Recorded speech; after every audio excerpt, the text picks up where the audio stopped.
In this video, we're going to talk you through some easy exercises that you can use to implement the Artsmark Quality Principles into your journey. You could use all 7 of the drama exercises, or you could pick and choose a couple, whichever is more relevant to your Artsmark goal. In the description box below, you can also access our online games resource, which has an endless list of games that you might want to use as well. Let's get started.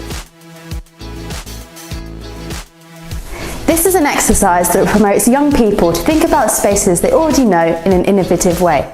It requires young people to be someone they're already not, and is a great way for the less confident to engage with other members of the class in a creative way.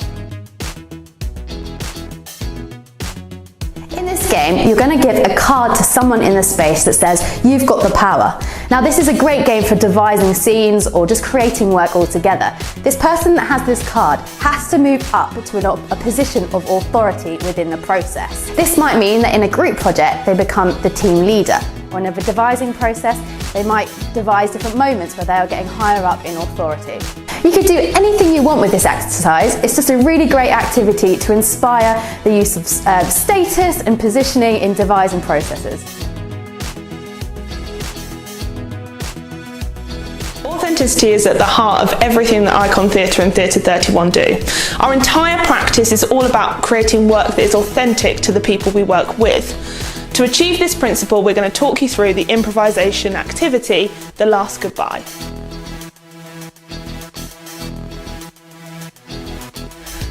In The Last Goodbye, you are going to ask for 2 volunteers.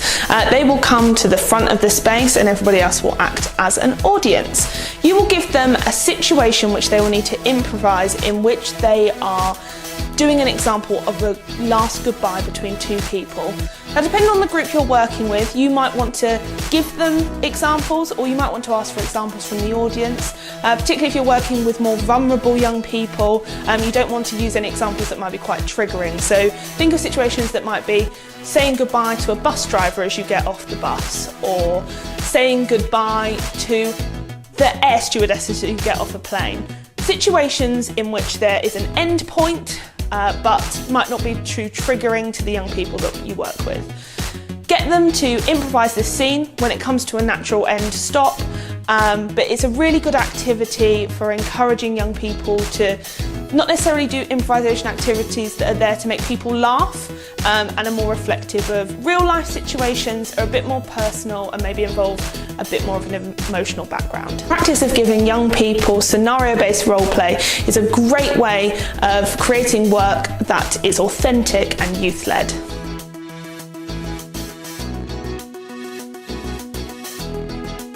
Our next exercise is all about encouraging our young people to let go. So this exercise means that everybody in the room can get involved. It also allows them to be playful and pushes their creativity.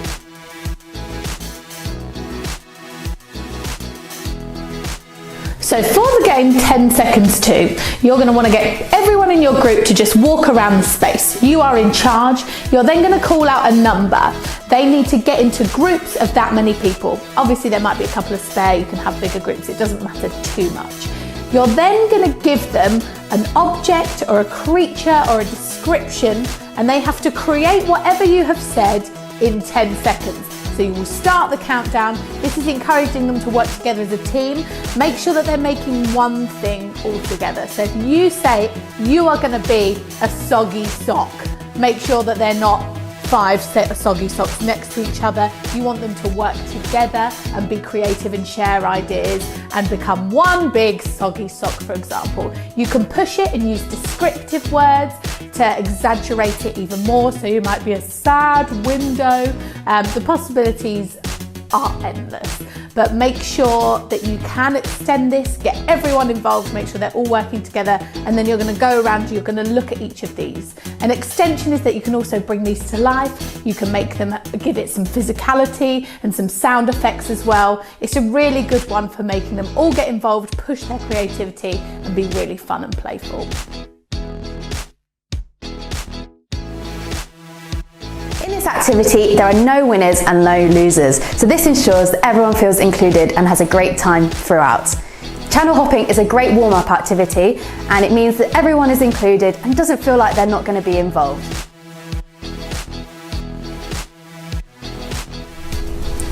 This game is called channel hopping, and in this game, everyone in the room, so everyone playing, gets given a channel. For example, they might be given the documentary channel, or a soap opera, or a different style of program.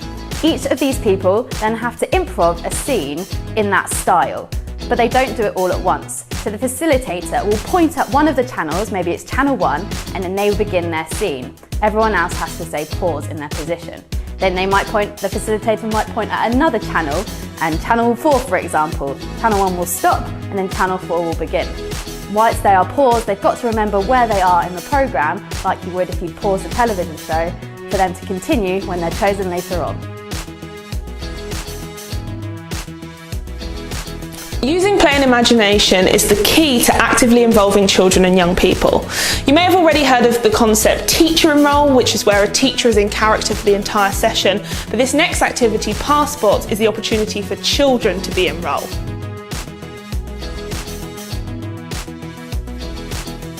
So the next activity is called Passports. This is a great improvisation activity for when you want to transform your entire room and all the actors in it.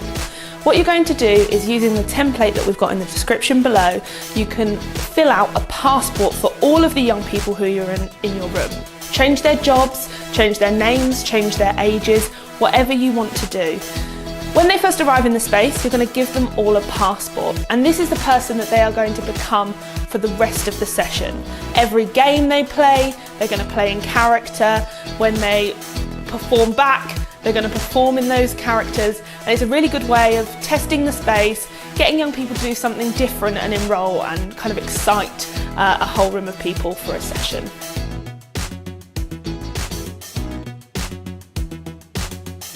This is a brilliant exercise for supporting young people through a creative journey. By creating a structure in which the destination of the activity is already decided for the participants, you've created a foolproof way of allowing them to make a personal progression in the session with a sense of achievement.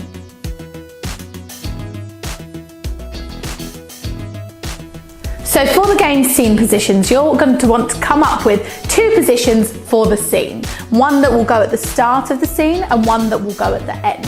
So for example, at the start you might have a stool and there's a glass of water on it. And then you will explain to your participants in the group that are going to perform that at the end of that scene, the water glass needs to be empty and the stool has been knocked over.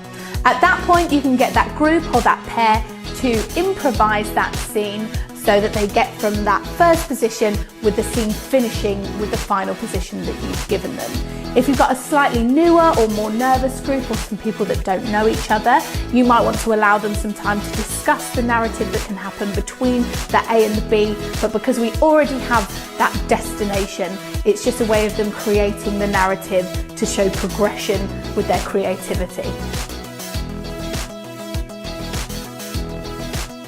When offering young people improvise and devise opportunities, it gives them the chance to have ownership over what they create.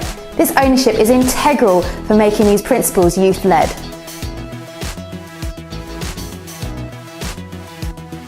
With this game, as a group, we're going to go onto a journey. First of all, suggest the starting point. For example, I'm going to go to the shop. The whole group then starts walking to the shop. Someone else then suggests what happened next. For example, we're going to go through the river. So the group then goes through the river.